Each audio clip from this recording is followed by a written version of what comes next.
to share on the topic we have titled Carbon Footprint, Measuring Your Impact.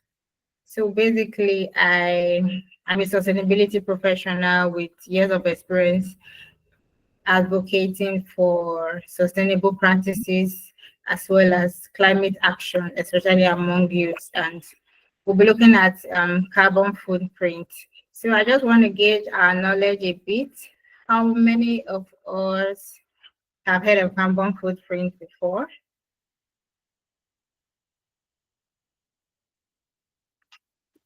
Okay, so we want the class to be as interactive as possible. I know for many of us, maybe in Nigeria or other parts of Africa, we are already it's late already wherever we are, but we don't want anybody sleeping on us or not follow basically. So carbon footprint. Um, so let me just, you could type on the chat box. What do you understand by carbon footprint? Have you heard about it before? What does it mean to you?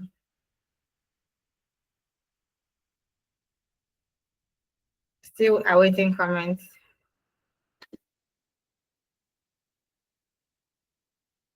Okay, so while we're waiting for everyone to chat, we'll just proceed. So what is understanding carbon footprint? So a basic definition here says a carbon footprint refers to the total amount of greenhouse gases produced directly and indirectly by human activities measured in units of carbon dioxide. So we say we want to, okay, so I believe we'll be following all the classes so far, and we have come to a critical point where we want to see how, some people still think climate change is a myth. As part of the work I do, I facilitate sessions on climate knowledge, climate change, and surprisingly, many people still think, oh, climate change really doesn't exist.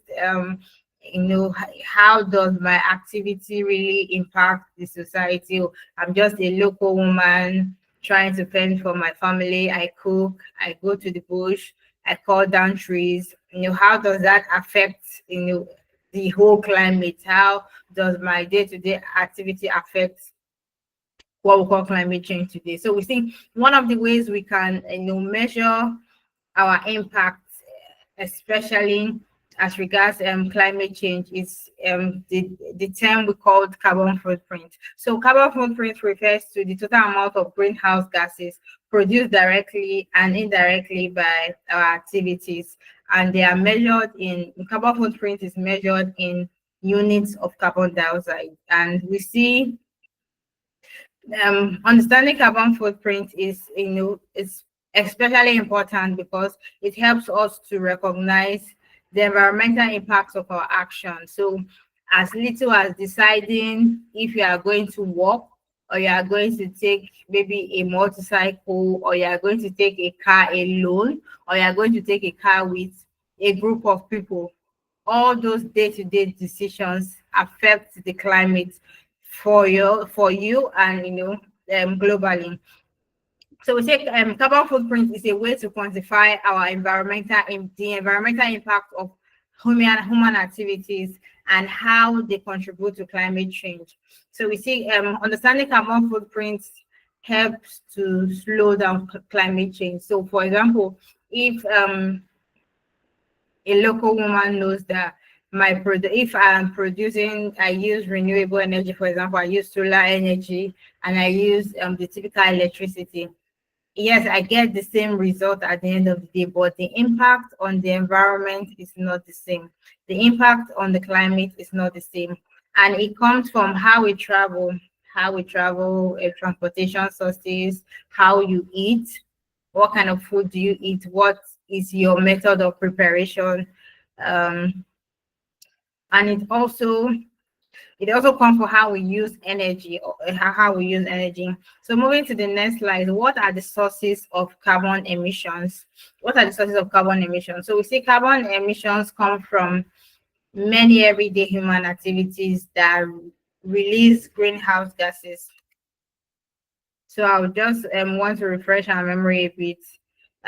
What are greenhouse gases again? So we know that greenhouse gases are gases in the Earth's atmosphere that trap heat, contributing to the greenhouse effect, and they absorb and emit infrared radiation, preventing heat from escaping into the space, thereby warming the planet. So long story cut short, greenhouse gases are gases that ordinarily should escape um, into space, but they are not escaping into space because they are being trapped. They are being trapped and they are being trapped, warming the planet. So we say these greenhouse gases warm the planet, and they are essential for maintaining the Earth's temperature, but in excessive concentration. So carbon dioxide, yes, we know carbon dioxide is useful, but in excessive concentration, it can lead to global warming and climate change. And that's what we're saying today. In the whole of Africa, Africa is hotter than now than it was so many years ago. The temperature is high. So, for example, during the rainy seasons, now in Nigeria, you have rain, everywhere is so cold, and the next day you have really scorching sun, and it wasn't like this years back. So that helps us to see that climate change is real, and we want to see how we can reduce greenhouse gases, how we can reduce carbon dioxide, for example, methane, and all other greenhouse gases. So we also have nitrous oxide, we have fluorinated gases, and all these gases. We say yes, there are positive aspects of this, but in excessive quantities, just like what we see now in the world, it is inimical to the society, and it's causing global warming, and it's affecting everyone negatively. So we say, what are the sources of carbon emissions? So carbon emissions come from many everyday human activities that release greenhouse gases, like I've explained, into the environment. And we understand that this sources is the first step towards reducing the environmental impact. So when I facilitate trainings, I especially in environmental space, climate change space. So the idea is not just for you to know, but you have to be equipped, you have to know to be a change agent. So we say Africa is ours. We're not waiting for anyone to come build it for us. We are the change makers. We see, for example, all most of the westernization or things that came from maybe foreign countries, or the foreign countries, they brought in cars for us. They told us, oh, we shouldn't use our cooking method, we shouldn't dry under the sun. They came with machines that had to be powered with electricity. All these things came, and at the end of the day, we see that now we are battling with climate change that we ordinarily would have not had any business with. So we say, understanding that sources of carbon emission are transportation. So we see today there are a lot of innovations, electric cars here and there, which we're hoping would be able to reduce carbon emissions. But we still have, petrol powered cars with us. We look at our industrial manufacturing. For example, if you are trying to set up a factory, you can't even rely on electricity. You have to burn, maybe burn diesel, burn petrol, just to make sure that you are able to produce. So production is there, and we see, because of the production activities in our country, we see there is a lot of carbon emissions going on every day. Energy production, we have agriculture. Most of our agricultural practices are not, environmentally friendly. So we have a concept we call agroecology. So agroecology is trying to bring in sustainable practices into farming. we must eat basically. So even if you say you do not want to eat, at the point you should need food. I will see agriculture is something that we cannot run away from. So how can we make it more environmental friendly? How can we see that our land use practices, the way we plant crops, the way we fell trees, the way we plant our crops, they are environmental friendly. We see today because of the demand for food, people do a lot of things, all in the name of, oh, I want to get a good yield. I want my crops to grow faster than I expected. So they do a lot of things to make sure that what they have a good yield at the end of the day. Some of the chemicals they use as fertilizers are bad, to the environment and even also the final consumers of those crops. So we also see our waste management practices. How do we dispose of our waste? How do we dispose of our waste? We see, most times, I would say people do not even have where they dispose their waste basically. So, you know, while depending on your city, it could be you just have a landfill, a landfill where you just people in the neighborhood they just go to dump waste, basically.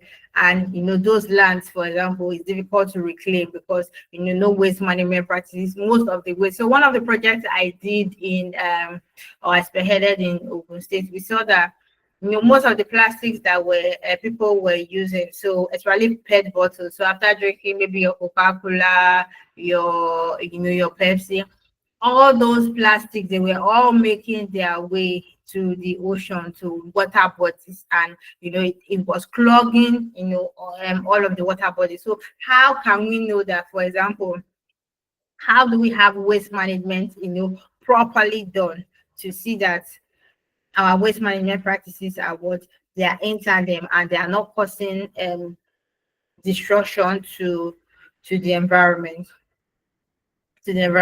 So we also want to see what are the components of carbon footprints. What are the components of carbon footprint? So we say direct emissions. So emissions produced directly, for example, by an individual or organization, such as maybe burning fossil fuel for heating, driving a car, or cooking with a gas. So that's directly you as an individual, you are the one producing that emission. You are responsible for the direct emission, which is the carbon to the environment. Then we also have indirect emissions. So indirect emissions are associated with production and consumption of goods and services, including food production. So for example, you go to a food store to buy, maybe you go to buy maybe jollof rice, for example. So you were not the one that produce the emission. So the person cooking might have must have fallen a tree using firewood to cook. All those emissions you are not directly responsible for. So for example, we all have electricity in our homes. You were not the one that generated the electricity. You are just a user, but you are also indirectly emitting this carbon to the environment. So this is just a diagram of our carbon footprint. So our buildings, how sustainable are they? How environmentally friendly are they? Our industries. So you see many industries, especially in the oil producing states, for example, in Africa, you see they constantly, flare gases, and all these gases are inimical to the environment.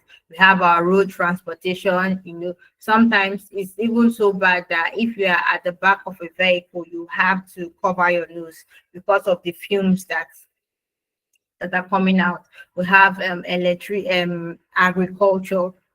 We have electricity and heating, land use and forestry. So you just see someone with just when in dry season, someone will just set fire on a large piece of land, and they say, oh yes, I want to farm on the piece of land, or I want to develop the land. But there are other ways.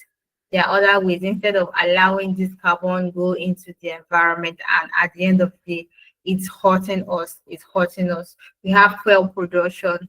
So although many refineries and they try to offset their carbon print somehow, but most fuel producing companies or refineries basically, they are doing a lot of harm in terms of the fuel flaring of gases and all of that. So we also have non-road transportation. I know, for example, if you ask a typical person, would you want to take a flight to, maybe you want to take a flight to Dubai? Oh yes, everybody would.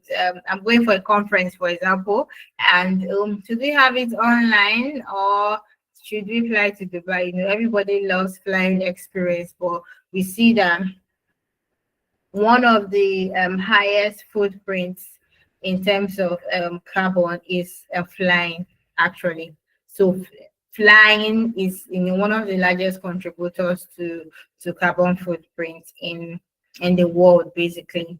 So we also want to look at our transportation and daily habits. So we're looking at what are the things that contribute to the greenhouse gases. What are the things that contribute to climate change? What are the things that are contributing to our environmental degradation? So we say our transportation and daily habits, basically. So like making simple changes on how we move and how we live, it makes a lot of difference. So for example, you want, maybe as a young man, you want to rent a house. Many people might not even hear. So basically, if going into an apartment, the first thing I want to think is how big are the windows? Are there windows? Is there cross ventilation? Or if you are not environmentally aware, you will just say, oh no, even if the window is small or just one window is fine, I'll get an AC. And an air condition, contributes a lot to your carbon footprint, for example. What kind of energy? So, you have, let's say, electricity is not stable. You are thinking of an alternative source to power. What do you do? Oh, no. I want to just buy a generator. Why don't you think of using solar? So, little daily habits like that, but because it takes a long period of time, it's a habit, something you do repeatedly. It contributes to what?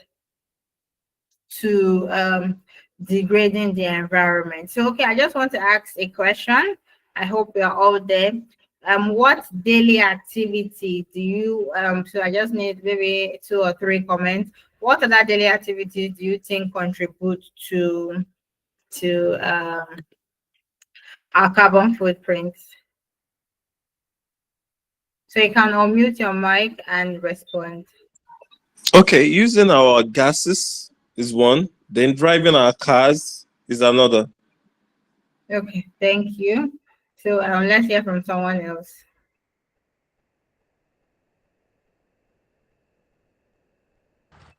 The use of petrol engine. Yes, use a petrol engine. Thank you. Thank you, Farouk.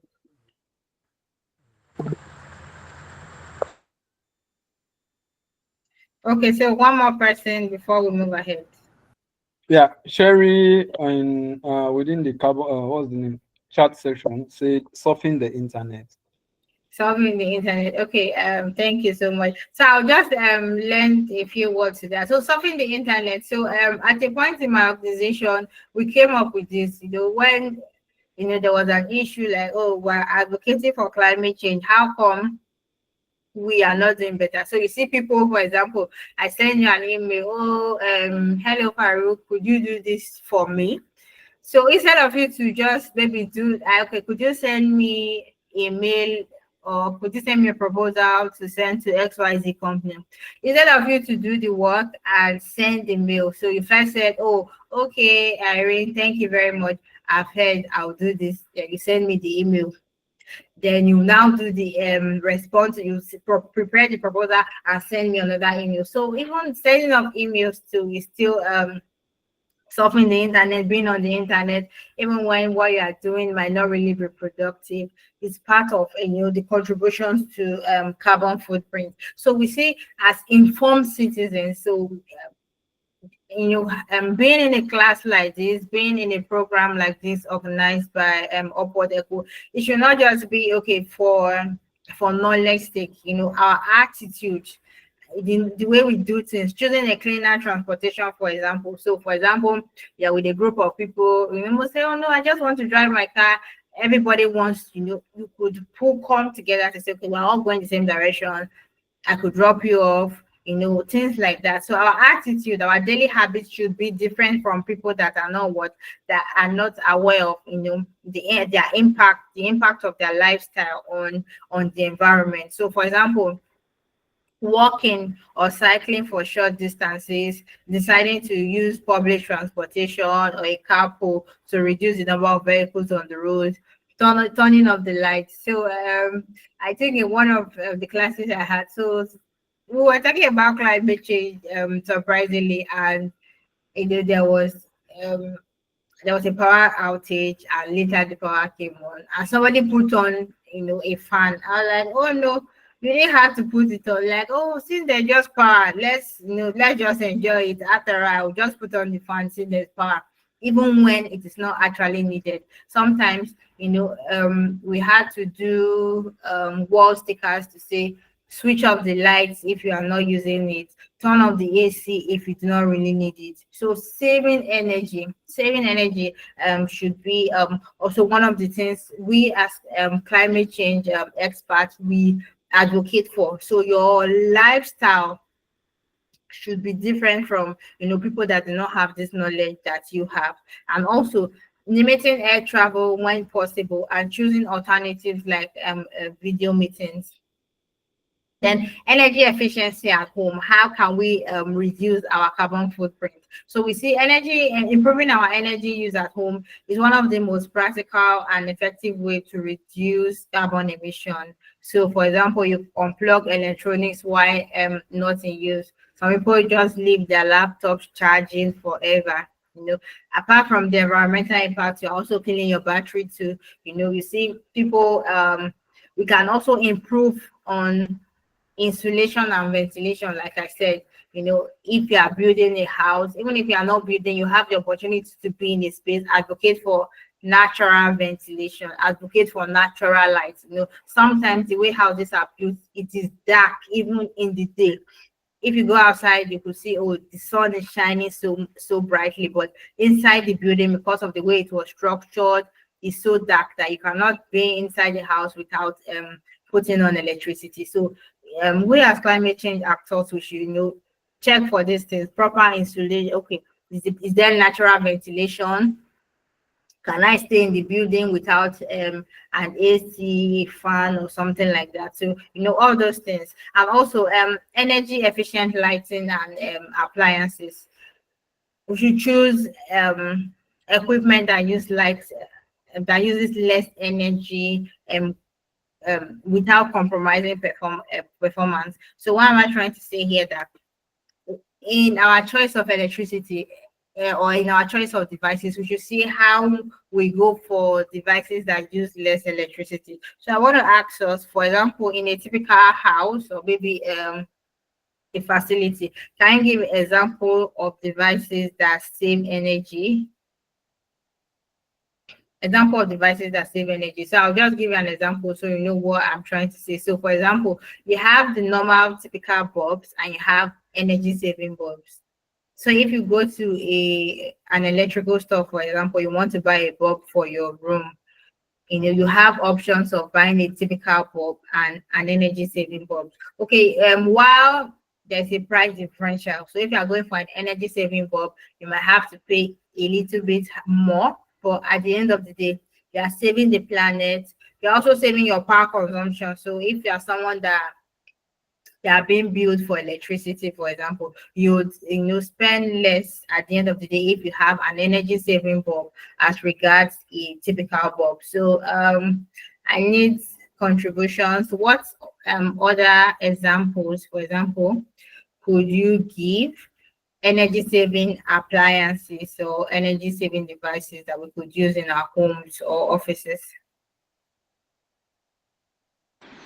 So for the homes, I think we have some like a deep freezer, air conditioner that are eco-friendly. They consume Yeah. lesser energy and they are more efficient. Thank you. Okay, thank you very much, Alex.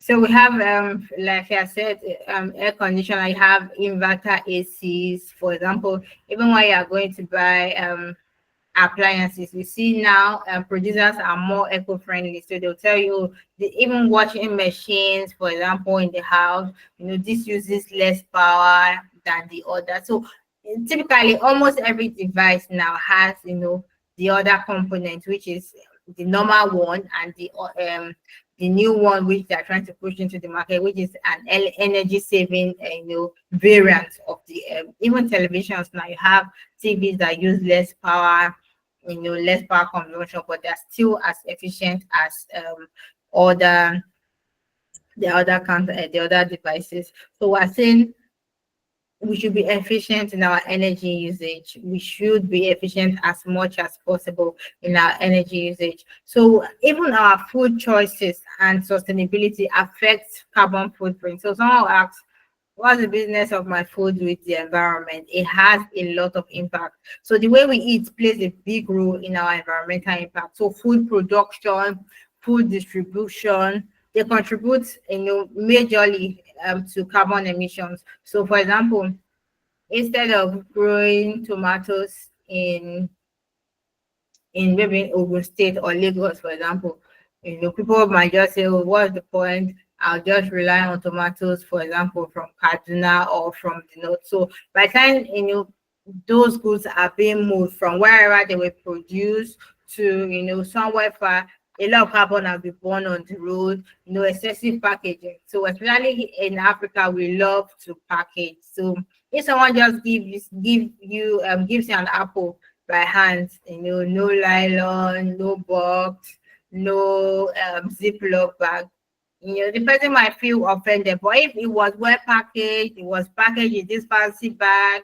in another fancy bag, put in a plastic box, wrapped all fine, people might even appreciate it more. So yeah, this person respects me, but we have to come off that, mentality, because it's not helping our environment. So you see, for example, a little thing has been wrapped over and over again, especially for all these our delivery companies. So you order for something, it was put in bag A, put in bag B, put in bag C before it was put in bag D, which is the bigger bag.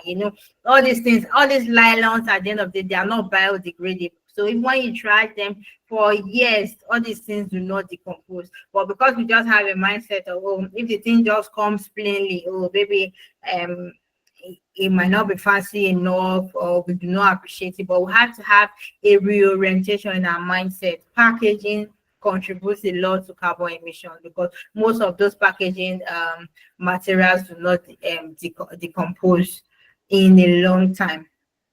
And also being thoughtful with our meals. So we see plant meals are more carbon friendly than dairy product or animal meals. So for example, eating meat and deciding not to eat meat, you are contributing to carbon. I know someone might not want to hear that, but that's actually the truth. So when we rely so much on animal products, or have to slaughter a lot of animals, see how they are roasted, all those things contribute to carbon footprint. So I want to do a little exercise. So from my screen, we have flying, driving, and eating meat. So from our explanation so far, which do you think contributes the most to carbon footprint? So you tell me which contributes the most to carbon footprint and which contributes the least to carbon footprint.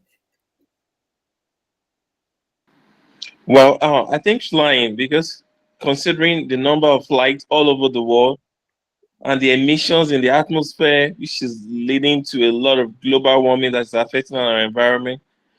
Countries like India, they are, if memory serves me right, they're about 1.2 billion, and most of them don't eat beef. So I think meat contribute least considering their population. And we have a lot of Nigerians too, some that are vegetarian, they don't eat beef as well. But flying, a lot of people fly every day all over the world. Thank you. Okay. So Alex has responded to say flying contributes the most to carbon emissions. So yes, so I need someone else raise his hand, Jai also. So please you can comment. So you answered Ajayi, yes, please go ahead.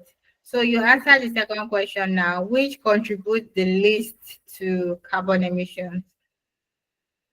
Okay, so I think eating meat contribute the least carbon emission. Yes, Okay, because driving also like contribute a lot to this carbon emission. The fuels that's coming from the car and all that. okay, thank you. So yeah, very correct. Eating meat contributes the least to carbon emission. So while we have driving is in between. So it Hello? depends on the kind of car you are using. I think driving contributes more because there are more cars in the world than planes. Yes, okay.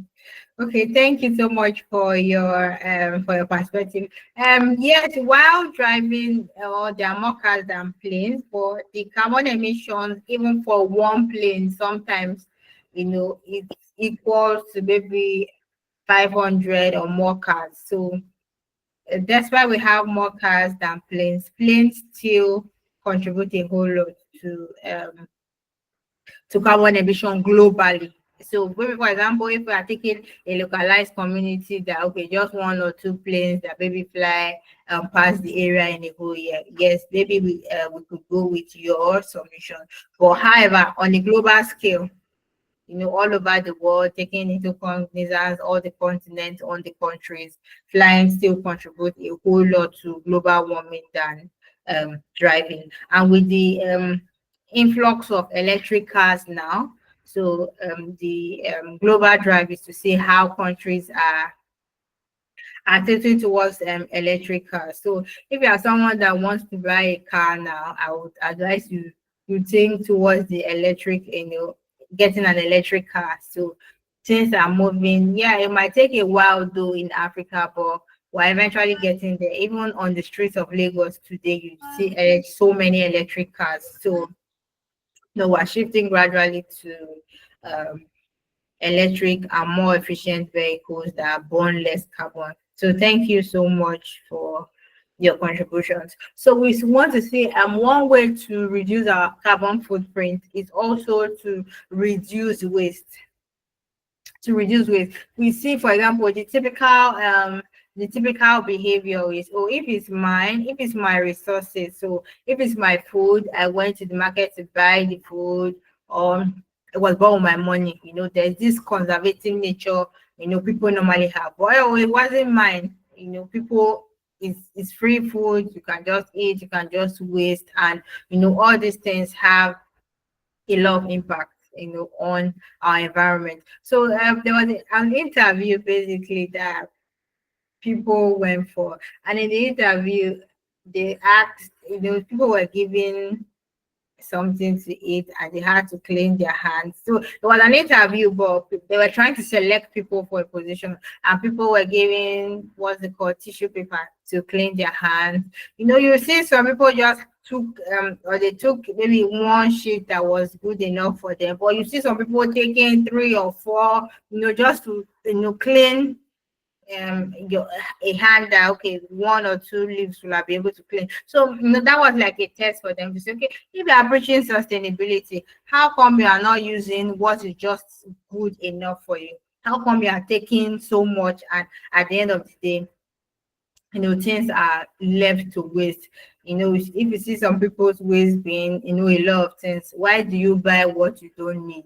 Say, oh, okay, let me just buy it. I don't really need it now, but let me just eat a bit. And before you know, you even forget, and all those things get to waste. So reducing food waste as much as possible, because apart from even the environmental impact, yes, if you have the resources, doesn't mean you should waste, because there are still a lot of people that they live on less than $1 per day. Having a good meal is a whole lot of luxury for them, and you can't afford to waste food or resources. So we say, look, choose local and seasonal food. So I had a friend or a family friend that they don't like African fruits. So if you say, oh, orange, maybe orange, there's a orange tree close by, you can pluck orange or mango. No, they always like fruits that were not grown in Nigeria. So they want to eat berries, they want to eat, all these exotic fruits. While yes, once in a while it's good, but it's not a sustainable practice. You are contributing to carbon footprint. So buying food that is grown locally sourced, it wasn't transported over the high sea. You didn't use artificial methods to preserve them. You didn't have to go through the cold room and all of that. So we should choose local and seasonal food. Oh, this is in season now. You can use it instead of buying, something that you have to preserve for a long time before you can actually eat it. So eating more of plant-based meals, choose good food from good farms. So I'll tell you, because okay, I have a bit of investment in agriculture. If you know what people are doing in the name of food, you will not believe it. The chemicals people are using, they'll say, we'll use so chemical mixed with this just to be able to get, a fluffy or a bright looking plant, or make sure that for example, your yam is looking so, robust, big at the end of the day. You won't believe it. So as much as possible, if you have the means and you're able to source for local farms that what they are doing there, please, by all means, avail yourself the opportunity, because like they say, life is one. As much as possible, take care of what you eat. Let your food be your medicine. So looking at waste reduction and recycling, how can you recycle? You as an environmentalist, as a climate change agent, when you eat food, when you eat, for example, you take a bottle of Coca-Cola, where do you drop the bottle? Do you just throw it into your waste bin? Do you sort your waste? How do you throw away your waste? Are you part of those people that if you're in a moving vehicle, you consume something, you just throw it over your windscreen and say, oh, the trash pickers will pick it? How are we managing our waste reduction? So most of the time, the things you even throw away could be reused by someone else, maybe not you, or you could even find other uses for such material. So we say our consumption should be what? Sustainable. Sustainable in the means that the way you use your resources, it should meet your current need and also not cause harm to the environment or limit the ability of future generations to meet their own needs. So many people, just for now, even their children, they don't care about that. Let me just do it now. Tomorrow we take care of itself. Tomorrow doesn't take care of itself. It's because people have said tomorrow we take care of itself. That is why we are where we are today. So your activities, impact on your activities, is having a lot of effect. So for example, I'll give you an example. If you are traveling, so depending on the part of the world you are, if you are traveling from a big city to a village, I don't know if it's just me that notices it, but as you leave the big city, you are entering the village, you just feel this breath of freshness. Why? Because there are less vehicles there are more trees. But coming into a big city, maybe for example, like Lagos, Port Harcourt, you don't have that freshness of air. You don't have that tranquility. Yes, I'm breathing fresh air. The air quality is different. The air quality is different. So what I'm trying to say is that as much as we think, oh, what we are doing doesn't matter, it does matter a lot, and it's affecting the way we live and how our lives go. So we want to look at what are the metrics of measuring carbon footprint. So we say carbon footprint can be measured. So we have the personal carbon footprint. So this includes emissions from our daily activities, commuting, eating, our household energy use, and all of that. So the second part is for corporate or product carbon footprint. So not all companies are doing this, but for companies that are environmentally compliant, where they know they have to do things properly. So for example, if you produce a biscuit, you calculate the carbon footprint or the CO2 emissions that are gone into the production of that biscuit. So if you are saying in a year we produce 100 cartons of CO2, 100 cartons of biscuits, you know how many how much carbon emissions have you brought into the atmosphere as a result of those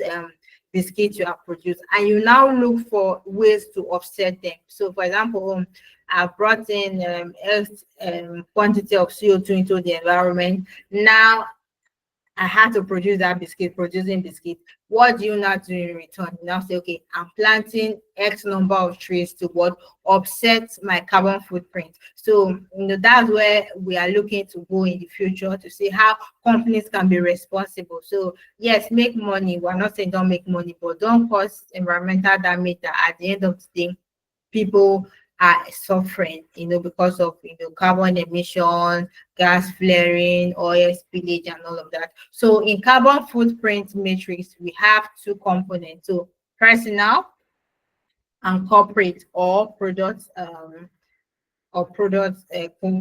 footprint. So we're looking at emissions as it concerns supply chain from raw material extraction to the final produce at the end of the day.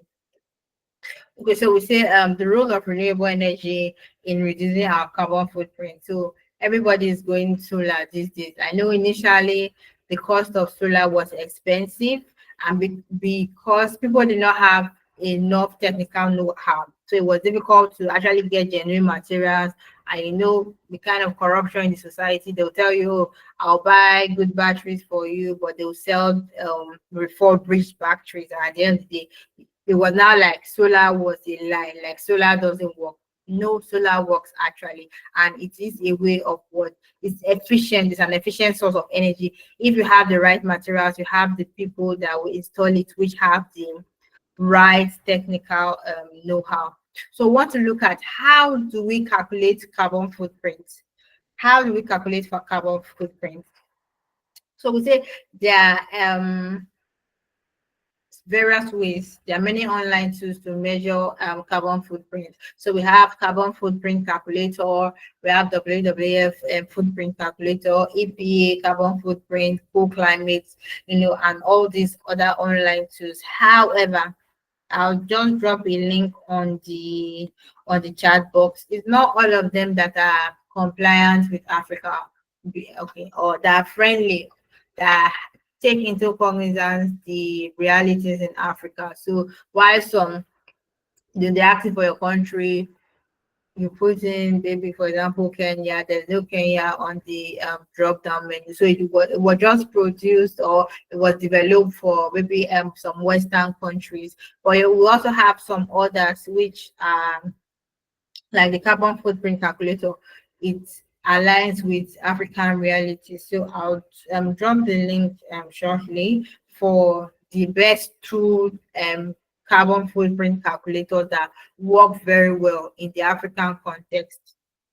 And it's something that you can use. It's workable for calculating carbon footprint in Africa.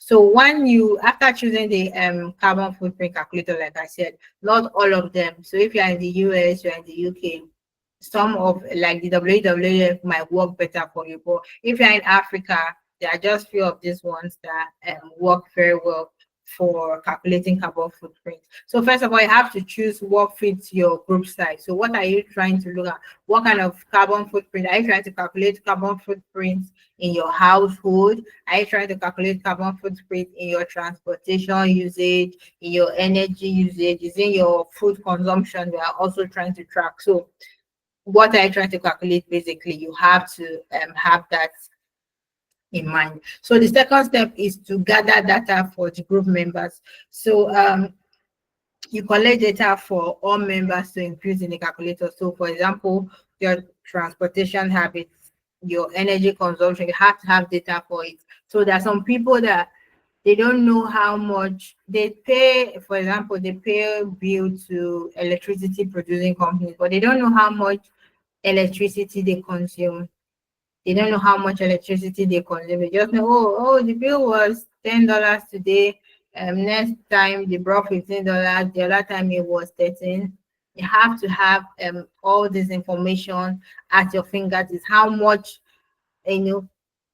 how much, for example, if you are buying fuel, how much fuel do you use on a weekly basis? How much fuel do you use on a monthly basis? How much, whether you are commuting, it's your car, whether it's for your generator, you have to have all those information. If you consume it, for example, how many kg of beef do you consume? You should have that knowledge. You don't just take things, oh, let me just eat, you just eat, you just live your life. But as a responsible citizen, as a sustainable citizen, you have to have all this information at your fingertips. Then you have to, when you are doing this calculation, you have to identify causes of high and low footprint. So you have high footprint, like, okay, flight, travel for flight, high energy consumption devices. So maybe if in a house, what consumes energy the more for you? Is it your air conditioner? Is it your refrigerator? Is it your microwave? It's good you have knowledge of that. Your transportation choices. So look, what's the causes of high footprint and also the low footprint. This was how do you work a lot. So apart from the health benefits, as much as possible, you should see how you work for certain distances, in a day or in a week. Then also calculating carbon footprint is not an end for itself. Oh, now you know your carbon footprint as an individual or as a company, or you are producing, maybe for example, you are producing a product or a service. How much energy do you use to bring that service from sourcing of raw materials to the end point, which is maybe selling to the final consumer? The aim is to take action. So when you know your carbon footprint, you now know, okay, how can I offset it? How can I reduce it? Do I shift to renewable energy? How do I promote the use of electric vehicles? Can I adopt plant-based diets? How can I reduce waste and things like that? So I have been doing the talking so much. So I want to ask you, do you have any questions so far before we continue? Any question from anyone?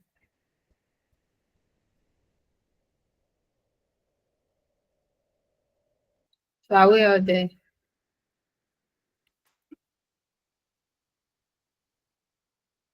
If you have a question, yes, please, you can ask. So I've dropped on the chat box the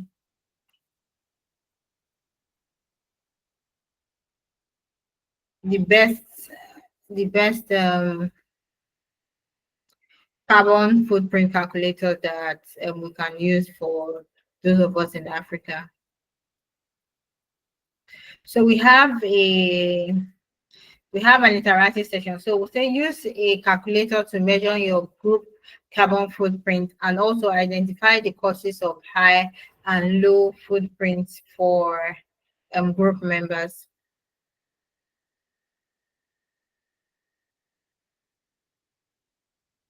So I think we'd have to, because of our time, we'll have to include this as part of our assignments for this class. So I'll just move into the next slide.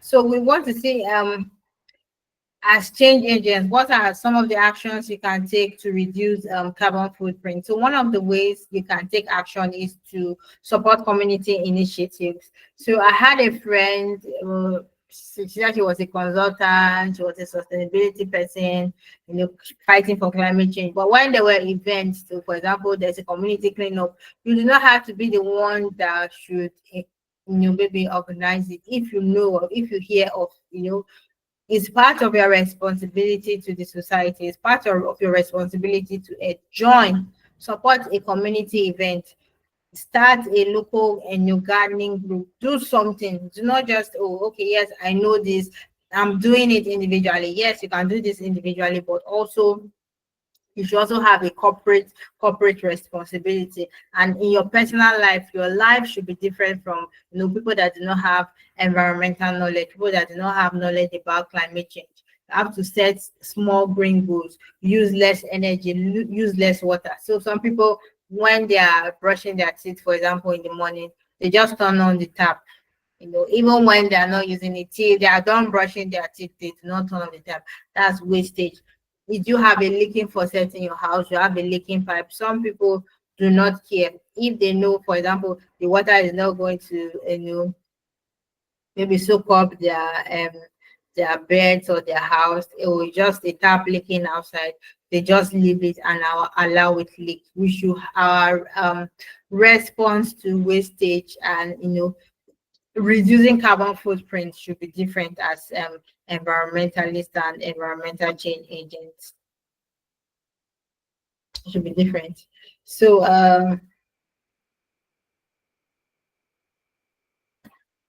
to conclude all of this, we say reducing our carbon footprint is a crucial step towards protecting the environment and creating a more sustainable future.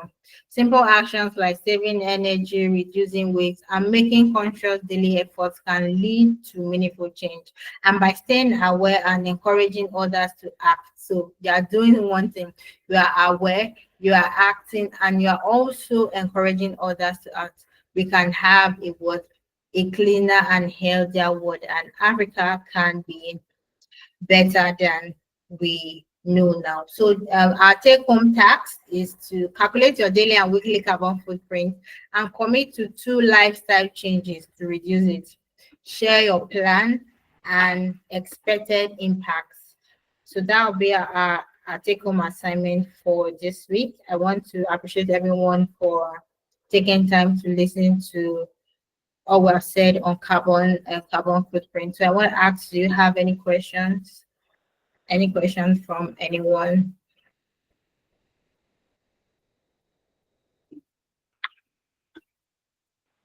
Hello, ma. Yes, I'm with you. Thank you. Is it possible not to have a carbon footprint? Okay. No, it's not possible not to have a carbon footprint. Because there is no way all of your activities is not contributed to to carbon footprint. So I know those days when we were in school, we used to play with this. Say we breathe in oxygen and we breathe out carbon dioxide. So your living alone is contributing to carbon footprint. But however, we're saying it should be minimal as possible. It should not be excessive that it is contributing to the degradation of the climate. So yes, there is no way you will not have a carbon footprint. As long as you are living, you have a carbon footprint because you are breathing in oxygen. Let's say you are not even doing anything. You are breathing in oxygen and you are breathing out carbon dioxide.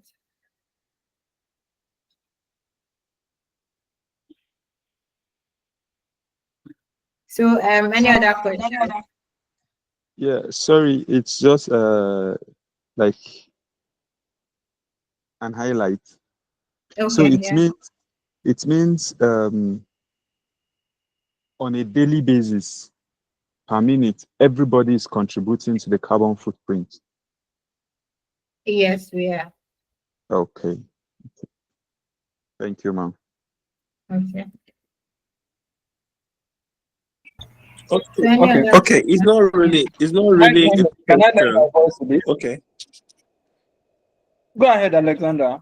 Okay. I can come after It's you. not really a question though. It's just like an addition. I was hoping the presenter was going to talk about carbon credits, because there are some organizations that encourage you sell. There's a way you sell those credits to them. The way you are, it's not really fully functional in Nigeria, but we have just a few of them in the north. Because I was part of the team that carried out a research to reduce carbon credit in northeastern Nigeria. We had to change the way they live, their lifestyle, to make everything eco-friendly for them. So they are just trying to bring those people into Nigeria. Though it's going to cost a lot of money.